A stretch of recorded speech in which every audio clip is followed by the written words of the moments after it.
ఓం నమ శివాయ. ఓం నమో నారాయణాయ. కర్మ నివారణ నరదృష్టి నివారణ కాళభైరవాయ నమో నమః. ఓం ఆంజనేయాయ విద్మహే వాయుపుత్రాయ ధీమహి తన్నో హనుమత్ ప్రచోదయాతు. హరి ఓం. మా ఛానల్కి స్వాగతం. చూస్తున్న వీక్షకులకు ప్రేక్షకులకు ప్రియ కాళభైరవ భగవద్బంధులకి స్వాగతం పలుకుతూ మమ్మల్ని ఎంతగానో ఆదరిస్తూ ఉండబడినటువంటి ప్రియ సోదరీమణులకు అందరికీ, సనాతన ధర్మ సంరక్షకులకు, జ్యోతిష్య అభిమానులకు స్వాగతం పలుకుతూ అందరిపైనను శ్రీ హనుమంతుడి స్వామి వారి యొక్క ఆశీస్సులు ఉండాలని కోరుకుంటూ ఆశీర్వచనం. అందరికీ ధర్మ మార్గము, భక్తి మార్గము, రామ మార్గాన్ని ఏర్పాటు చేసే శక్తిని మనసు ప్రసాదించాలని మనసారా శ్రీ హనుమంతుడి స్వామి వారిని కోరుకుందాం. 1వ తారీఖు 6వ నెల 2024 నుండి 15/6/2024 వరకు పుట్టినటువంటి వారందరూ కూడా ముందస్తుగా జన్మదిన శుభాకాంక్షలు. గతంలో వివాహం చేసుకున్న వారికి వివాహ వార్షికోత్సవ శుభాకాంక్షలు. 1/6/2024 నుండి 15/6/2024 వరకు గ్రహ గమనాలను ఒకసారి వీక్షింపచేద్దాం. మేషరాశిలో కుజుడు స్వక్షేత్రకారకుడు, వృషభ రాశిలో చతుర్గ్రహ కూటమి, రవి బుధ గురు శుక్ర సంచార స్థితి, శుక్ర భగవానుడు స్వక్షేత్ర సంచార స్థితి. రవి చేత గురు శుక్రులు ఇద్దరు గురుమౌఢ్యమి శుక్రమౌఢ్యమి జరుగుతున్న విషయం తెలిసినటువంటిదే. అలాగనే కన్యరాశిలో కేతు సంచార స్థితి, కుంభరాశిలో శని భగవానుడు స్వక్షేత్ర సంచార స్థితి, మీనరాశిలో రాహు సంచార స్థితితో ద్వాదశ రాశుల్లో గ్రహ గమనాలు ఈ విధంగా ఉన్నాయి.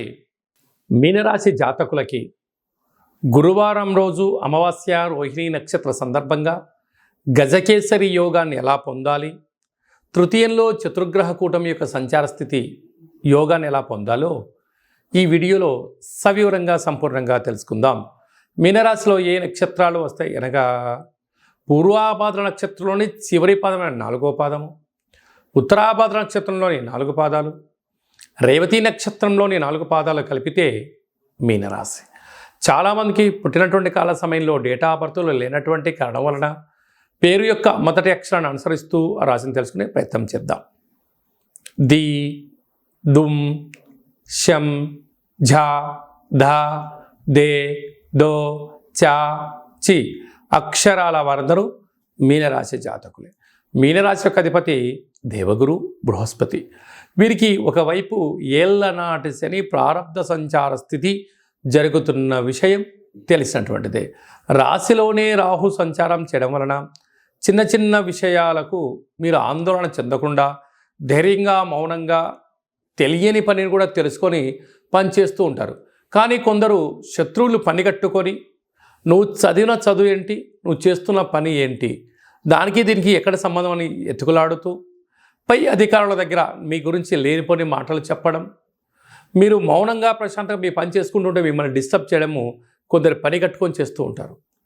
ఇదంతను కూడా ఒకవైపు ఏలనాటి శని యొక్క ప్రభావ సంచార స్థితి, మరోవైపు రాశిలో రాహు సంచారం చేయడం వలన మిమ్మల్ని మానసికంగా శారీరకంగా ఉక్కిరి బిక్కిరి చేసే పరిస్థితి చాలా అధికంగా ఉంటుంది.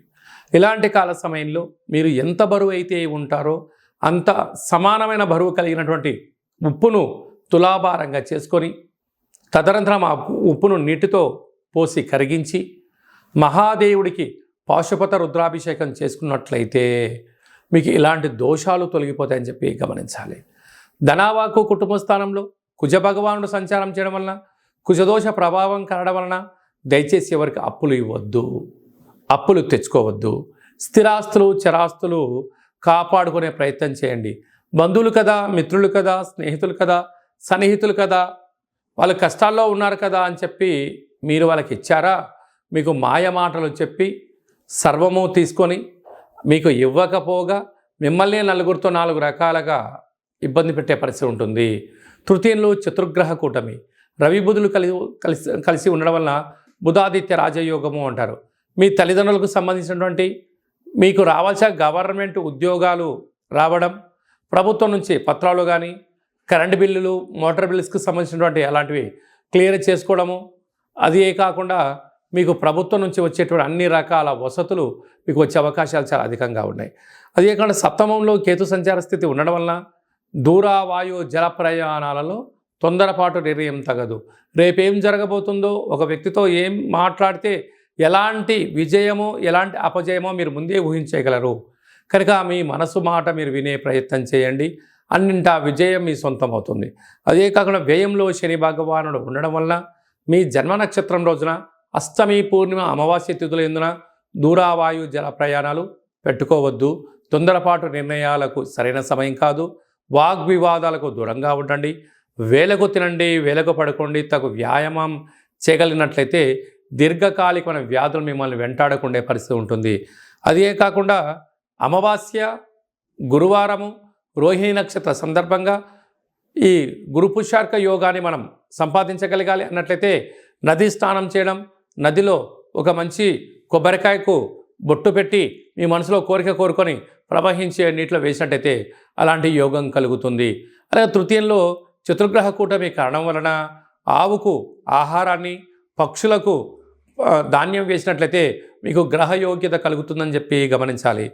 అలాగా పూర్వాభాద్ర నక్షత్రంలో పుట్టినటువంటి జాతకులు స్వయంవృత్తులు, సేవారంగ, వ్యాపారంగాల్లో అన్నింటా విజయ్ మీ సొంతం అవుతుంది. ఉత్తరాభాద్ర నక్షత్ర జాతకులు ట్రావెలింగు, వాహనాలు, ఎక్స్పోర్ట్సు, ఇంపోర్ట్సు, వ్యవసాయ ఆధారిత ఉత్పత్తులు, గృహ భవన నిర్మాణ కార్యక్రమం చేసేవారికి చాలా మంచి కాలం. రేవతి నక్షత్రంలో పుట్టిన జాతకులు సాఫ్ట్వేర్గా ఉండడం, ధనపరమైనటువంటి కార్యక్రమాలు చేయడం, సంస్థలు నెలకొల్పడం, కొత్త కొత్త యాప్స్ కనిపెట్టడం, హోటల్ వ్యాపారాలు, జర్నలిస్టు యోగదాయకమని చెప్పి గమనించాలి.